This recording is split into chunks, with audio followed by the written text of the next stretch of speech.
আমার আপনার পয়গম্বর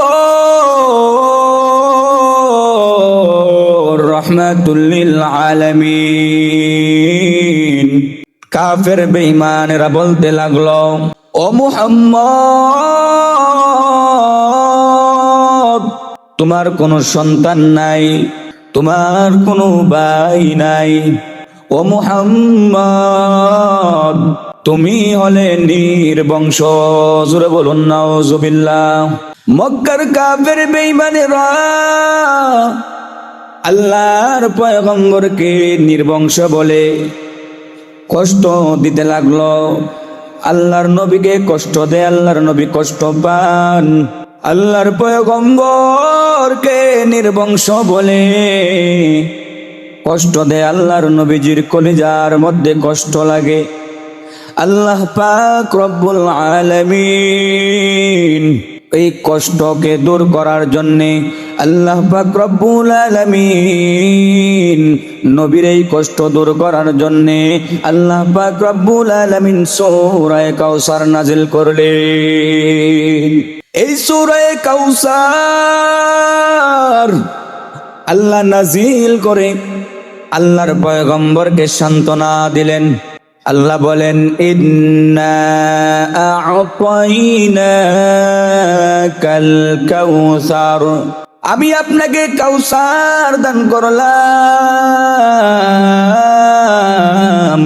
ও আমার পয়গম্বর, ও আমার হাবিব, আপনি বেঈমান কাফেরদের কথায় কষ্ট পাবেন না, তাদের কথায় আপনি কান দিয়েন না। ওগো আল্লাহর পয়গম্বর, আমি আপনারে কোটি কোটি গুণ উত্তম কাউসার দান করলাম। এই কাউসার কারা পান করবে আর কারা পান করবে না, আল্লাহর পয়গম্বর বলেন। আল্লাহর পয়গম্বর আমার আপনার নবী একবার সাহাবায়ে কেরামের বৈঠকের মধ্যে বসা, সাহাবায়ে কেরামের বৈঠকের মধ্যে বসা অবস্থায় আল্লাহর পয়গম্বরের চোখের মধ্যে হঠাৎ নিদ্রা ভাব আসলো, তন্দ্রার ভাব আসলো। আল্লাহর পয়গম্বর এমন অবস্থায় হঠাৎ আল্লাহর পয়গম্বর এই তন্দ্রা দেখে মুস্কি হাসি দিয়া উঠলেন। সাহাবায়ে কেরাম জিজ্ঞেস করলেন, ওগো আল্লাহর পয়গম্বর, আপনি কেন এইভাবে মুস্কি হাসি দিয়া উঠলেন? কেন এইভাবে মুস্কি হাসি দিলেন? আল্লাহর পয়গম্বর বলেন, ও সাহাবায়ে কেরাম, ও আমার সাহাবায়ে কেরাম, এই মুহূর্তে আল্লাহ পাক রব্বুল আলামিন আমার উপর সূরা কাউসার নাজিল করেছে। মুসলিম শরীফের হাদিসের মধ্যে আল্লাহর নবী বলেন, এই হাউজে কাউসার কে পান করবে? হাসরের ময়দানে মানুষগুলো আসবে আর হাউজে কাউসারের পানি পান করবে। মানুষগুলা আসবে আর হাউজে কাউসারের পানি পান করবে। আল্লাহর পয়গম্বর বলেন, ও আমার সাহাবায়ে কেরাম, ও আমার সাহাবায়ে কেরাম, হাসরের ময়দানে সবাই হাউজে কাউসারের পানি পান করবে, তবে একদলকে ফেরেশতারা তার গর্দান ধরে ধরে বিদায় করে দিবে, তার গর্দানে ধরে ধরে এইভাবে বিদায় করে দিবে। আল্লাহর পয়গম্বর বলেন, ও আমার মালিক, ও আমার আল্লাহ, ও আমার মালিক, হাউজে কাউসারের পানি সবাই পান করতেছে, এই লোকদেরকে কেন এইভাবে গার ধাক্কা দিয়ে বিদায় করে দেওয়া হইতেছে? আল্লাহর পয়গম্বর আল্লাহকে বলেন, ও আমার মালিক, এই মানুষগুলাকে কেন গার ধাক্কা দিয়ে বিদায় করে দেওয়া হইতেছে? তারা তো আমার উম্মত। আল্লাহ ডাক দিয়ে বলবে, ও বন্ধু, ও আমার হাবিব, ও আমার হাবিব, সৈয়দুল কাউনাইন মুখতারে খুদা সৈয়দুস সাদাত ফখরুল আম্বিয়া। আমার আপনার নবী বিশ্ব নবী রাহমাতুল লিল আলামিন জন্মের আগে মা আমিনার পেটে যখন বিশ্ব নবী মা আমিনার পেটের মধ্যে আসলেন, আমিনা যেই দিকে যায় সেই দিকে একেবারে সুঘ্রাণে ভর্তি হয়ে যায়। আরববাসীরা বলতে লাগলো, আব্দুল মুত্তালিবের পুত্রবধূ আব্দুল্লাহর স্ত্রী রাস্তায় যায়, কূপে যায় পানি আনার জন্য, সুগন্ধি ব্যবহার করে। আব্দুল মুত্তালিবের কাছে বিচার, ও আব্দুল মুত্তালিব, তোমার পুত্রবধূ সুঘ্রাণ ব্যবহার করে, আতর ব্যবহার করে রাস্তাঘাটে বের হয়। আব্দুল মুত্তালিব, তুমি জিজ্ঞেস করো। আব্দুল মুত্তালিব তার স্ত্রীকে বলল, প্রাণের স্ত্রী, তুমি তোমার পুত্রবধূকে জানায়া দাও সে যেন আর কোনোদিন সুগন্ধি আতর ব্যবহার না করে, রাস্তা বাইরে না হয়। আবু তালিবের স্ত্রী ডাক দিয়া বলে, ও আমার পুত্রবধূ আমেনা, তুমি আর রাস্তার মধ্যে বাহির হইও না এইভাবে আতর সুগন্ধি লাগাইয়া। আমেনা বলেন, কসম আল্লাহর, ও শাশুড়ি আম্মা জান, আমি আমার শরীরে কোনোদিন আতর লাগাই না, তবে এই সুঘ্রাণ হলো আমার পেটের ভিতরে। যেই দিন থেকে আমার সন্তান আমার পেটের মধ্যে আসছে, আমি যদি তুতু নিক্ষেপ করি, তুতুর মধ্যে সুঘ্রাণ। আমি যখন রাস্তাতে বের হই, রাস্তা সুঘ্রাণ হয়ে যায়, একবারে ঘ্রাণান্বিত হয়ে যায়। ও তাহলে শুনো এবার, শুধু সুঘ্রাণ নয়, আমার পেটের মধ্যে যখন আমার সন্তান আসলো, তারপর থেকে যখন আমি কেমন কেমন হয়ে গিয়েছি। আমি যখন রাস্তা দিয়ে বাহির হই, আমি কাজের উদ্দেশ্যে যখন বাহির হই, রাস্তার গাছপালা আমারে সালাম দে, আমারে সালাম দে, আমারে সালাম দে, আর বলতে থাকে, দু জাহানের বাদশার মা, তোমার পেটে দু জাহানের বাদশা আসতে চলেছে। ভালো করে শুনিয়া নেও, ভালো করে শুনিয়া নেও। আমি যখন কূপে যাই পানি আনার জন্য, যখন পানি আনার জন্য কূপের মধ্যে যাই, আমি কূপ থেকে যখন পানি উঠাইব, আমি দেখি কে যেন কূপ থেকে অটোমেটিকলি পানির বালতি উঠাইয়া দে।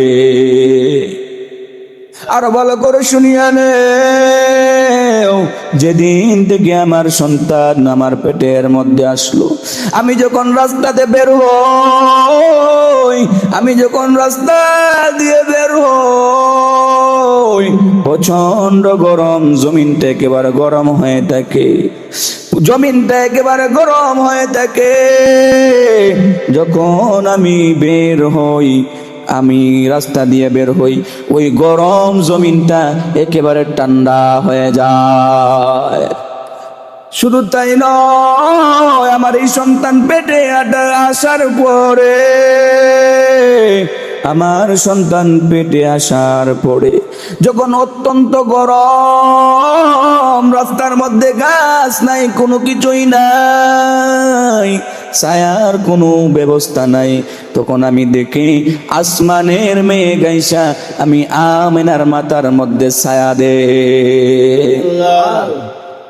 আল্লাহর পয়গম্বর বিশ্ব নবী রাহমাতুল লিল আলামিন পেটের মধ্যে আসা অবস্থায় অলৌকিক ঘটনা আরম্ভ হয়ে গেল।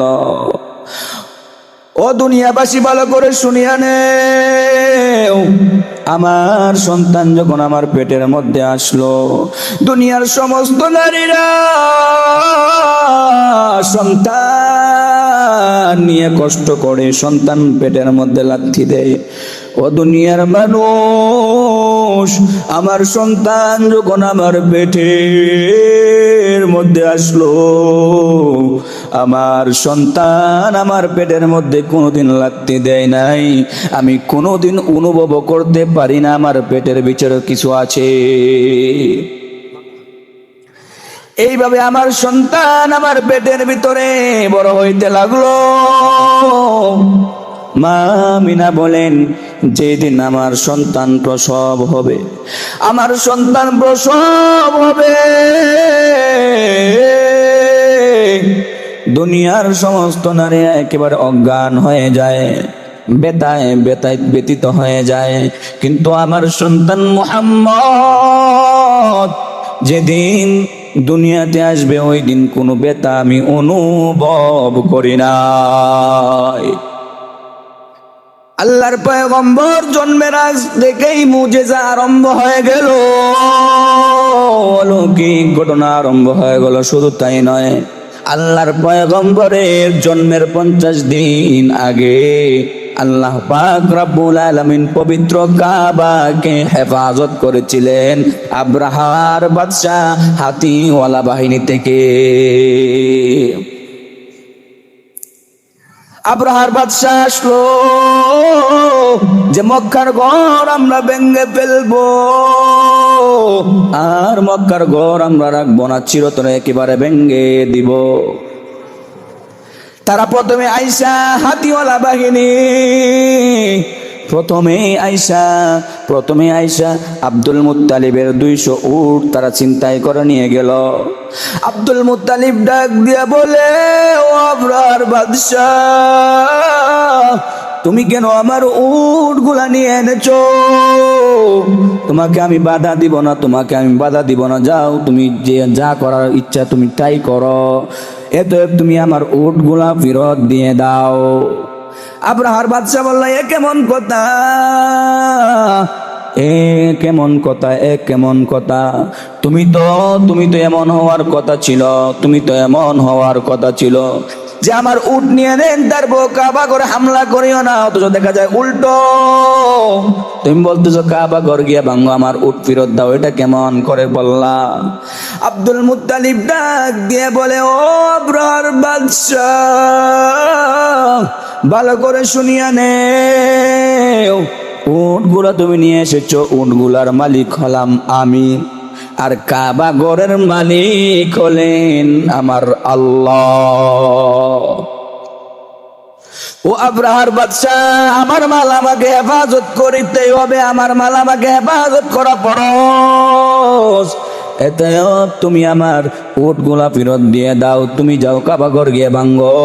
কাবা ঘরের মালিক যদি পারেন হেফাজত করতে হেফাজত করবেন, আর না বললে তুমি ভেঙে ফেলো।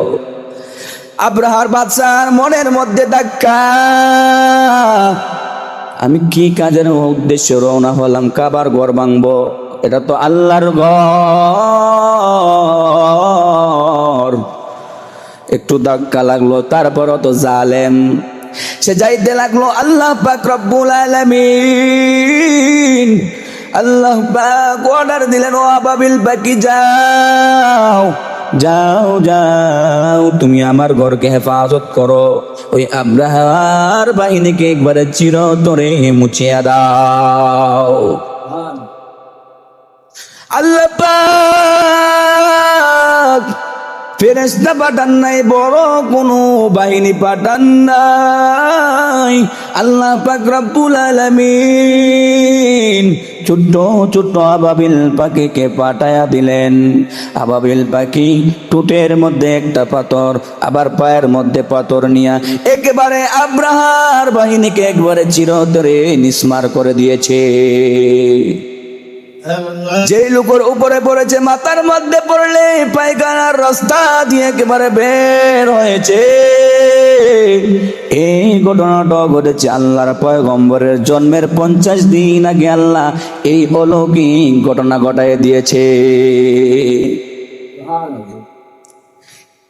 এই বিষয়গুলো হলো রসুলের জন্মের আগের। যদি এর আগের থেকে বলতে থাকি আলোচনা শেষ হবে না। রাসূলের দাদা আব্দুল মুত্তালিব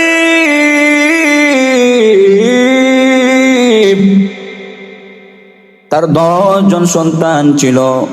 উনি মান্নত করেছিলেন যদি ওনাকে আল্লাহ সন্তান দেন তাহলে একজন সন্তানকে কোরবানি করবেন। আমি আবার পিছন থেকে বলতেছি, না পড়ে পারলাম না। আল্লাহর রসুলের জীবনী পড়লে ভালোই লাগে, যত পড়ি ততই ভালো লাগে।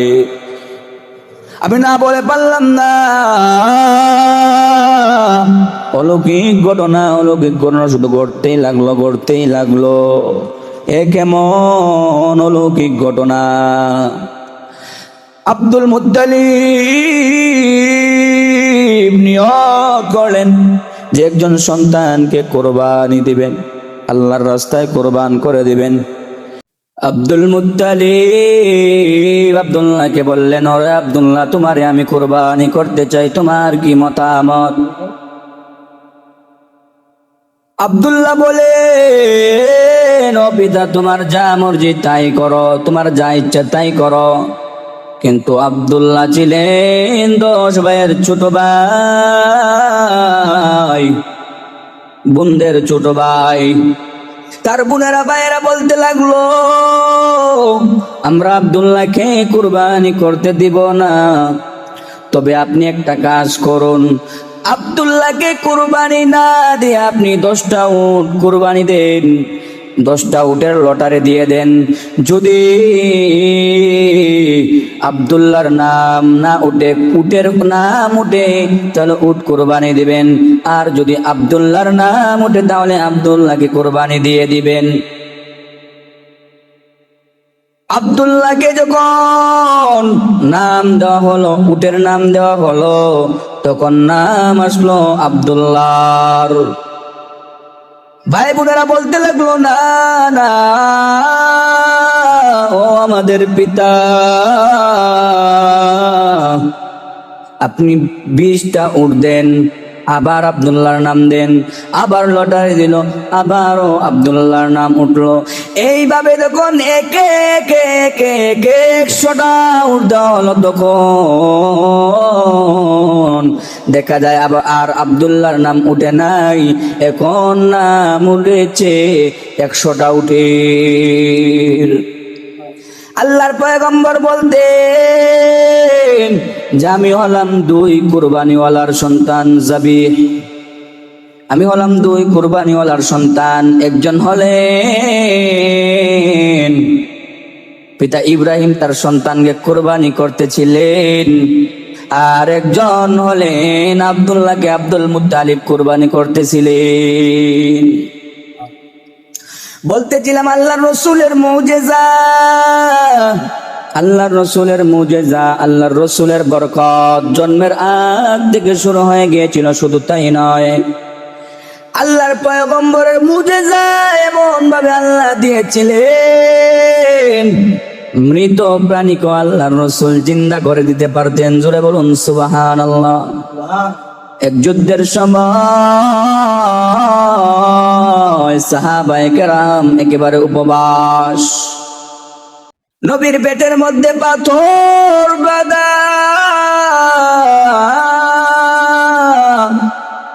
হযরত জাবির রাদিয়াল্লাহু তাআলা আনহুর মনের মধ্যে কষ্ট লাগলো, আল্লাহর পয়গম্বরের পেটের মধ্যে পাথর বাঁধা, আমি সহ্য করতে পারি না, আমি সহ্য করতে পারি না।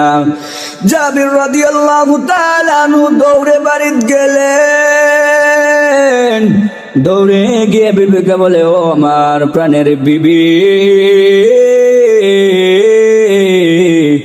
ও আমার প্রাণের বিবি, আমার মায়ার নবী, আমার দয়ার নবীর পেটের মধ্যে পাথর বাঁধা, সহ্য করতে পারি না রে বিবি, আমার ঘরের মধ্যে কি আছে বলে দাও, আমি নবীকে দাওয়াত করব।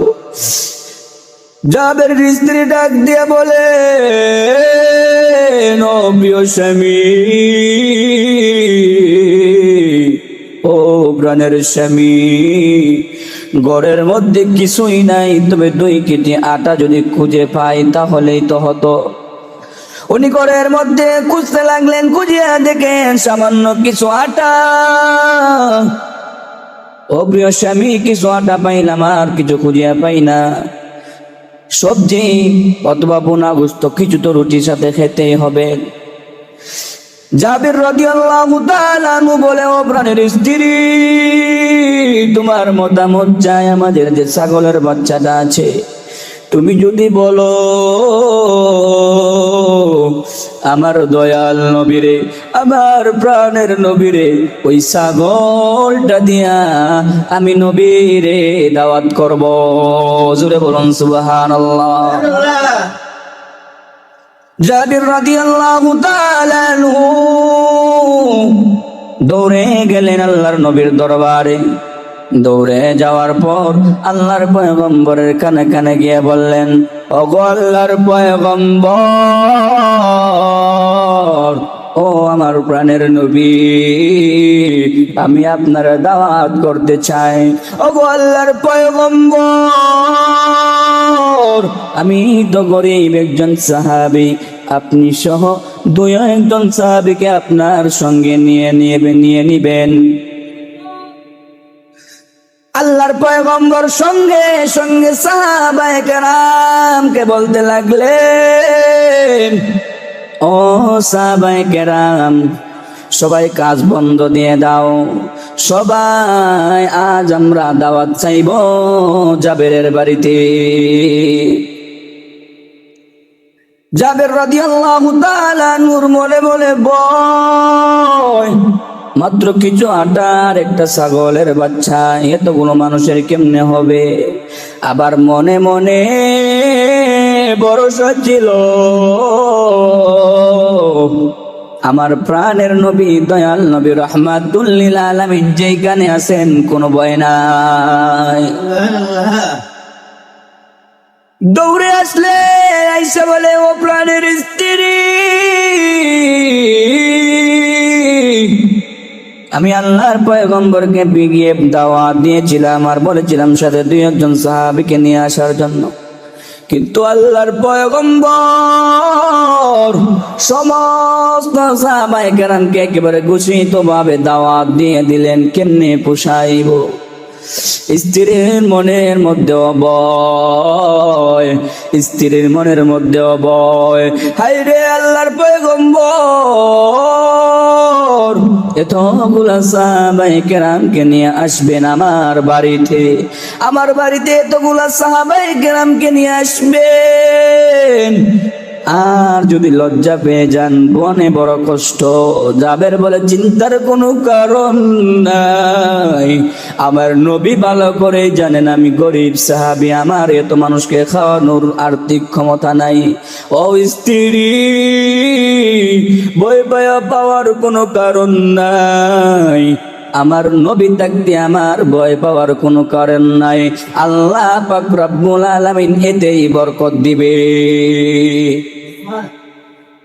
আল্লাহর পয়গম্বর যখন শত শত সাহাবায়ে কেরামকে নিয়ে জাবেরের বাড়ির উদ্দেশ্যে রওনা দিলেন, জাবের অন্তরে ভয়, আল্লাহর পয়গম্বর এত সাহাবীকে নিয়ে আসতেছেন, যদি লজ্জায় পড়ে যায়। আল্লাহর পয়গম্বর আয়েশা বলেন, ও জাবের, চিন্তার কোনো কারণ নাই, চিন্তার কোনো কারণ নাই, চিন্তার কোনো কারণ নাই। তোমার যে গোশতের পাত্র আছে আমি নবীর কাছে আইনা হাজির করো। ও জাবের, তোমার যে রুটির পাত্র আছে আমি নবীর কাছে আইনা হাজির করো। আল্লাহর পয়গম্বর নিজের মুখ থেকে লালা মুবারক তরকারির মধ্যে দিলেন, রুটির মধ্যে দিলেন। আল্লাহর পয়গম্বর সাহাবায়ে সাহাবায়ে কেরামকে আদেশ করলেন, ও আমার সাহাবায়ে কেরাম, তোমরা গোশত বাটা আরম্ভ করো, রুটি বাটা আরম্ভ করো। সাহাবায়ে কেরাম রুটি বাটা আরম্ভ করলেন,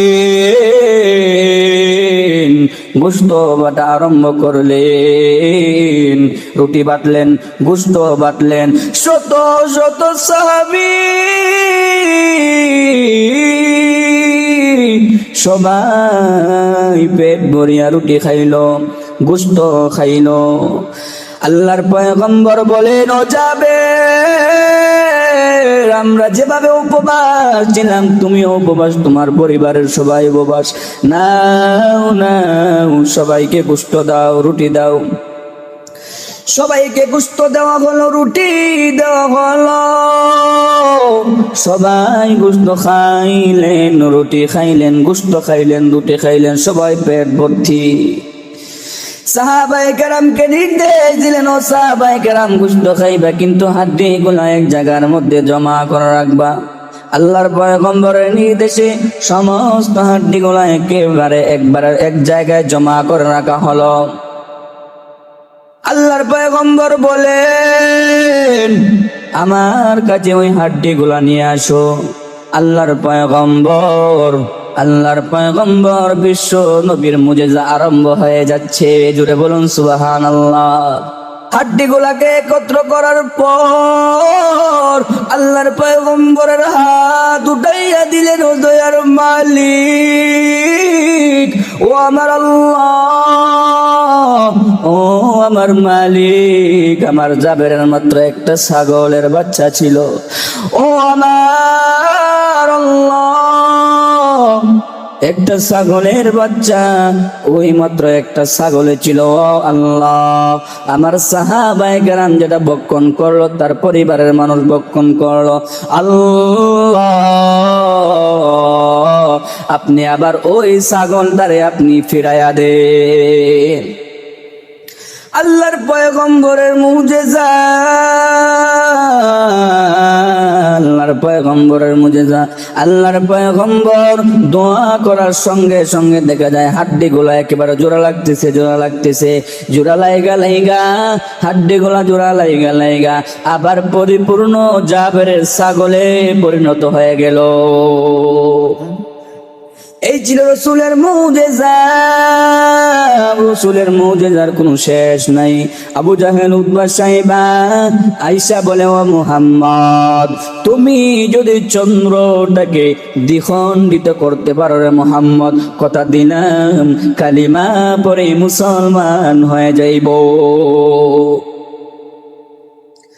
আল্লাহর পয়গম্বর ভাবতে লাগলেন, যেই দিনের জন্য রক্ত জড়াইলাম, যেই দিনের জন্য আল্লাহ আমারে পাঠাইছে, যদি আমার চাচারা ঈমান আনেন, তাহলে আমি আল্লাহর দরবারে আবদার করব যাতে আল্লাহ আমার ইশারায় চন্দ্রটারে দ্বিখণ্ডিত করে দেন। আল্লাহর পয়গম্বর আবু জাহেল, উতবা, সাইবাকে বলতে লাগলো, আমি আমার হাতের ইশারায় চন্দ্র দ্বিখণ্ডিত করব, তবে শর্ত হলো ঈমান গ্রহণ করতে হবে। আবু জাহেল বলতে লাগলো, যদি চন্দ্র দ্বিখণ্ড করতে পারো তাহলে আমি ঈমান আনবো। আল্লাহর পয়গম্বর চন্দ্রের সামনে গেলেন। আল্লাহর পয়গম্বর গিয়া শাহাদাত আঙ্গুল দিয়া চন্দ্রের মধ্যে ইশারা করলেন। সঙ্গে সঙ্গে চন্দ্রটা দ্বিখণ্ডিত হইতে একটা সেকেন্ড লাগলো না। সঙ্গে সঙ্গে চন্দ্রটা দ্বিখণ্ড হয়ে গেল। আবু জাহেল বলতে লাগলো, ও ভাতিজা মুহাম্মদ, এতদিন তোমার জাদু ছিল রে জমিনে, এখন তো দেখা যায় তোমার জাদু আসমানও গিয়ে পৌঁছে গেছে। জুড়ে বলুন নাউজুবিল্লাহ। আল্লাহর পয়গম্বরকে এইভাবে এইভাবে আবু জাহেল উতবা সাহেবা কষ্ট দিল। আল্লাহর পয়গম্বরকে আল্লাহ মুজেজা দান করেছিলেন, একটা নয় অনেকটা, হাজার হাজার মুজেজা আল্লাহর রসুলকে আল্লাহ দান করেছিলেন। আল্লাহর পয়গম্বরের শরীর থেকে যখন ঘাম বাইর হইতো মিসকে আম্বরের চেয়ে বেশি সুঘ্রাণ হয়ে যাইত। বিবাহে বাড়িদের অনুষ্ঠানে যখন আল্লাহর নবীকে দাওয়াত দেওয়ার জন্য আসতো, কোন সাহায্যের প্রয়োজন হতো, আল্লাহর পয়গম্বরকে বলতো, গো পয়গম্বর আপনি আমার এই বিবাহে আপনি সহযোগিতা করেন। আল্লাহর পয়গম্বর বলেন, দেওয়ার মতো তো কিছুই নাই, তবে আমি তোমাকে একটা জিনিস দিতে পারি। আরব কান্ট্রির মধ্যে ওই সময়, ওই মক্কার মধ্যে ওই সময় প্রচলন ছিল বিয়ের মধ্যে সবচেয়ে গুরুত্বপূর্ণ একটা জিনিস হলো সুগন্ধি। আল্লাহর পয়গম্বর বলতে লাগলেন, তোমার সুগন্ধি যে পরিমাণে লাগবে আমি মুহাম্মদ তোমারে সেই পরিমাণে সুগন্ধি দিয়ে দিব। আল্লাহর রসুলের মুজেজা, আল্লাহর রসুলের মুজেজার কোনো শেষ নাই, মুজেজার কোনো শেষ নাই। আল্লাহর পয়গম্বর বিশ্ব নবী রাহমাতুল লিল আলামিন যখন রাস্তা দিয়ে হাঁটতেন তখন আল্লাহর পয়গম্বরকে মেঘ আইসা ছায়া দিত, আল্লাহর পয়গম্বরকে গাছ আইসা ছায়া দিত। আল্লাহর পয়গম্বর ছোট্ট অবস্থা, ছোট্ট বেলা চাচা আবু তালিব অত্যন্ত মহব্বত করতেন, যেখানে যাইতেন সেখানেই নিয়ে যাইতেন, কোনো আবদার অপূর্ণ রাখেন নাই, সব আবদার পুরা করেন। একদিন আল্লাহর পয়গম্বর বিশ্ব নবী রাহমাতুল লিল আলামিন চাচাকে বলতে লাগলেন, ও চাচা তুমি যে ব্যবসার উদ্দেশ্যে সিরিয়া যাইবেন, আপনি যে ব্যবসার উদ্দেশ্যে সিরিয়া যাইবেন, আপনার সাথে আমাকেও নিয়ে যান। চাচার সাথে সিরিয়ার উদ্দেশ্যে রওনা। হঠাৎ আরো দলবল সহ আরো ব্যবসায়িক কাফেলা সহ মুহাম্মদুর রাসূলুল্লাহকে নিয়ে যাইতে লাগলো। আল্লাহর পয়গম্বরকে নিয়ে যাইতেছে, কিন্তু আবু তালিবের অন্তরের মধ্যে ভয়, ভাতিজাকে সাথে নিয়ে যাইতেছে। হঠাৎ সবাই একটা বিশ্রামের জন্য একটা জায়গা নিল, খুব রুদ্র একটা গাছের তলায় গেল, গাছের তলায় গেল। গাছের তলায় যাওয়ার পর সবাই মুরব্বী মানুষ সবাই গাছের ছায়ার মধ্যে গেল। আল্লাহর পয়গম্বর রুদ্রের মধ্যে গেলেন, রুদ্রের মধ্যে দাঁড়িয়ে রইলেন, সবাই মুরব্বী সবাই গাছের ছায়ার মধ্যে। কিন্তু আল্লাহর পয়গম্বর ছোট্ট বালক, আল্লাহর পয়গম্বর একটু রুদ্রের মধ্যে দাঁড়াইলেন, সঙ্গে সঙ্গে দেখা যায় গাছের ছায়াটা মুহাম্মদুর রাসূলুল্লাহর দিকে ঘুরে গেছে। রসুলের মুজেজা জন্মের আগ থেকে শুরু মৃত্যু পর্যন্ত আমার নবীর মুজেজার আলোচনা করে শেষ করা যাবে না। আমার নবীর জন্ম থেকে মৃত্যু পর্যন্ত একেবারে মুজেজায় ভরপুর। আল্লাহর পয়গম্বর উম্মতদের জন্য এত কিছু করলেন, এত কিছু করলেন, কিন্তু মরার আগ পর্যন্ত আল্লাহর নবী বলে গিয়েছেন নামাজ, সালাত, সালাত, সালাত, নামাজ প্রতিষ্ঠার কথা বলেছেন। আল্লাহর পয়গম্বর মৃত্যু শয্যায় শায়িত। আল্লাহর পয়গম্বর যখন মৃত্যু শয্যায় শায়িত, আল্লাহর পয়গম্বর অসুস্থ হয়ে গেলেন। আল্লাহর পয়গম্বর একেবারে অসুস্থ, শরীর নিয়ে উঠতে পারেন না, কয়েক ওয়াক্তের নামাজ জমা হয়ে গেল, আল্লাহর নবী উঠতে পারেন না। মসজিদে নববী